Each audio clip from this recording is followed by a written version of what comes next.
Jason Micheli is a fellow pastor here at the Virginia Conference, and he found the Lord late in high school, about the time he was beginning college. He went to seminary after he felt called into ministry, and while he was there, he underwent a spiritual crisis during his first year. What happens to a lot of us when we go to seminary is we study seriously for the first time the development of Christian theology over 2,000 years.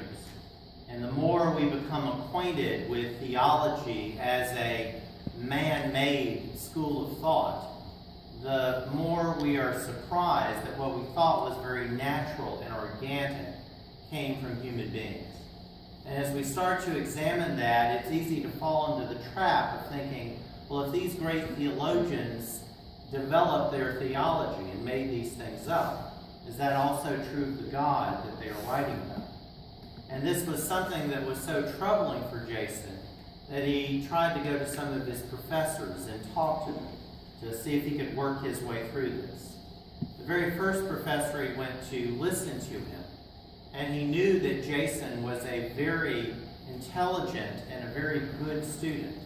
Without any hint of irony at all, he told Jason that even if he was an atheist, he could make a fine seminary professor. Well, he was at the point that he felt about leaving school altogether, and then he decided to go see a pastoral care professor of his, who listened to him very intently as he just unloaded everything that was going on with him. And then his professor asked him, "Jason, have you ever tried fasting?" And that was not the answer that Jason was expecting. He was thinking that a professor would say, read these books, or try all these various things, or asking him multiple questions to get at the heart of it. But Jason admitted no, he had never tried fasting. Do that. And that was all the professor said to him. It was just before one of the penitential seasons, like the season of Lent. So he decided that for the entire season, he would give up lunch each day. So he had a big breakfast, and he didn't eat anything all day long until he cooked his dinner in the evening. He did that throughout the 40 days, and it worked. He said, "I wish I could explain to you exactly how it worked, or break it down into some formula. But something happened within me. By deliberately being hungry every day, I somehow got in touch with my spiritual hunger, and the Holy Spirit filled that void." Fasting involves giving up something. Traditionally, that's food, but other people think of other imaginative things to give up. It doesn't work if we give up something small that we're not going to notice. It has to be something significant, like watching television, or social media, or food, or something that we do on a regular basis that we would miss if we did not have it. And when we engage in this as a spiritual exercise, then God intervenes and fills a void in our lives that only the Holy Spirit could fill. Joel's people were suffering due to natural disasters, drought, scorching sun, windstorms, plagues of locusts. And they felt like they were being punished by God, like they were distanced from God in some way.